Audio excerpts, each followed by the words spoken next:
Ito na yata yung pinakamahal na lunchbox na nakita ko. Original price niya kasi almost 3,000 pesos. Tingnan natin kung talaga bang worth it siya. Sabi ko nga, hindi ako talaga bibili nito unless naka-sale siya. Nabili ko siya 2-3. Medyo malaki siya guys ha. Siguro pang elementary na siya.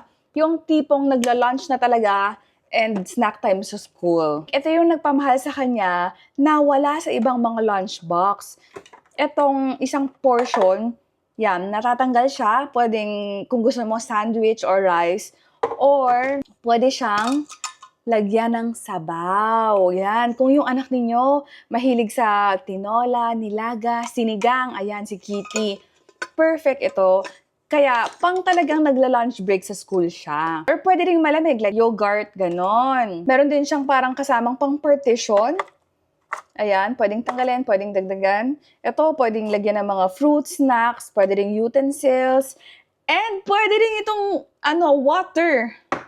To, tatanggalin mo to. Ito yung itsura niya, once nakalagay na yung mga rubber, and ito na nga yung sinasabi ko, yung water bottle nila, kasyang-kasya dito. Pero syempre, sold separately to. Pero ang ganda ng idea na pwede mo siyang bilhin na set, tapos kasyang-kasya siya. So far, gets ko na kung bakit ang mahal niya. Kasi mukhang premium naman din talaga. Hindi ka makakakita ng ganito sa mga ibang lunchbox. Dip containers. Lahat sila kasi nakasale. Kaya sabi ko, bibili rin naman ako in the future. So ngayon na lang na nakasale sila. Ayun lang, yung color kasi, walang option na orange and blue. Perfect sana kung orange and blue. So, pag gusto ng orange, purple yung kasama niya. But okay lang kasi meron naman akong purple na lunchbox na pwede rin gamitin doon. It fits perfectly rin dito sa portion na to. I think dapat pa side ganyan. It fits perfectly rin dyan. I think this one, baka pang dito na siya, hindi na siya kakasya. Meron din akong binili na silicone snack container. Pang snack naman, kasi nga, lunch and then snack time. First favorite color ni Kitty ang orange. Yan. Hindi siya perfect dito. Na-fit. Oo, maluwag siya. Ooh.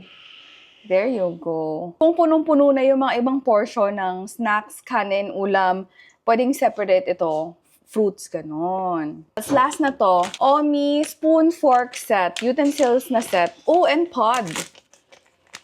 So, ano nga ba yon? Pwede mo tong isabit sa bag. Kaso baka mawala naman. Medyo mahal din siya eh. Pwede rin naman siya dito sa portion na to. There, oh. You see? Kasya rin siya dito. You can add a little there. Pwede ka pa maglagay ng vitamin gummies here sa small, super small na partition. Super nice. Yung mismong lunchbox, I think worth it naman siya. Pero yung mga accessories, medyo namamahalan ako, to be honest. Pero ito, I would add ito here kasi ang nice eh.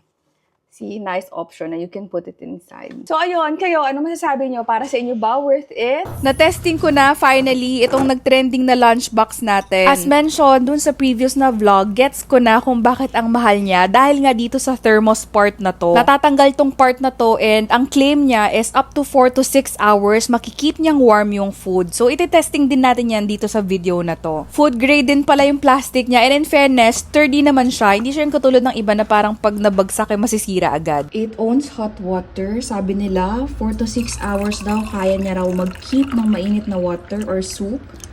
Tignan natin kung totoo yung claims na sinasabi. Okay, seal natin. Okay, so ito na. 2 p.m. na ngayon. And actually, touching yung top pa lang, you can tell na it's still warm.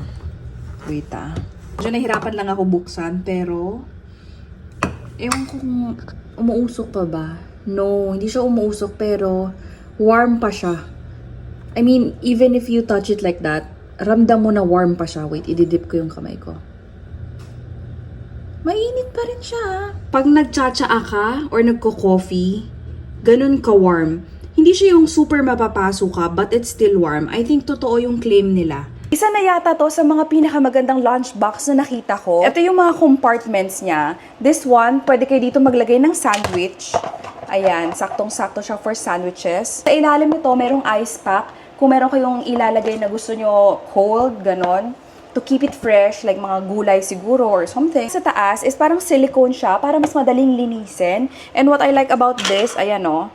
So kung bigger na yung mga anak ninyo, pwede nyo yung ilagay dito na hindi na kinakat. Do you see it?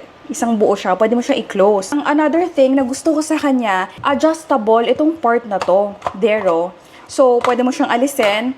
Pwede kang maglagay ng banana and then maglagay ka pa ng isa pang compartment like for treats or other snacks, ganon. Utensils. Ayan, sa mga mommies na nakakalimot maglagay ng mga kutsara tinidor. Minsan nangyari na yan sa akin. So guys, mga 1-2 ito. Pero not bad na kasi yung iba ko nakitang high quality na baunan, almost 3,000. Then 450 ml to pero merong option to get a bigger one. Leak proof na rin pala to, mga mi.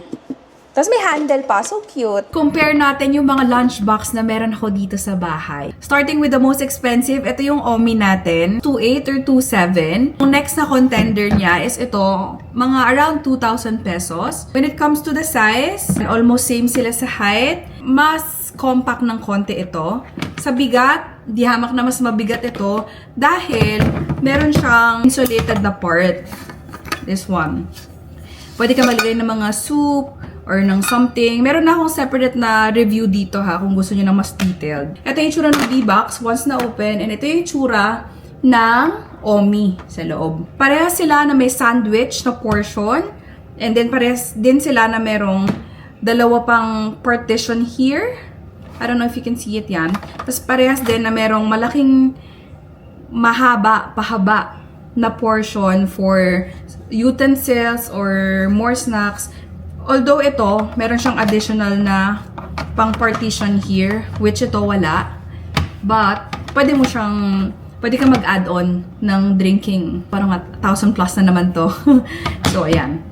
Ayan yung itsura nila. Pagdating sa quality, parang mas sturdy ito.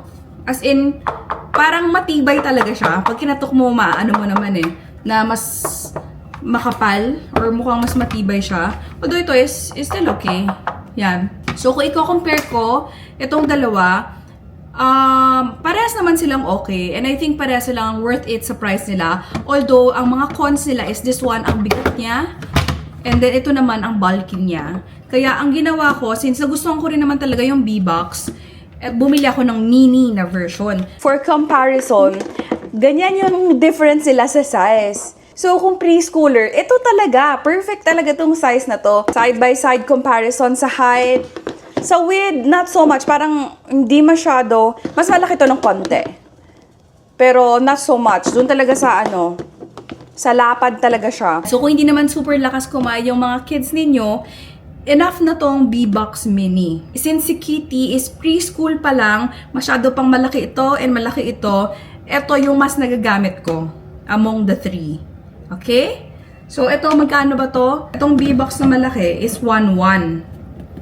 Yung mini naman is 1,000. So, like 100 pesos difference pala. Ito nga pala yung itsura ng B-Box na original size. And ito naman yung mini kapag mayroong food sa loob. Tapos, ito naman yung Omi. Parang hindi pa talaga siya fit for a preschooler. Kasi sobrang bigat niya.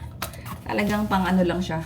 Ang bigger kids pa. Ito yung mga medyo premium natin na lunchbox na meron ako dito. And meron pa tayong mga iba. Meron pang mas affordable and mga kakaiba. And siguro next part na lang. So, ayun lamang. Aba!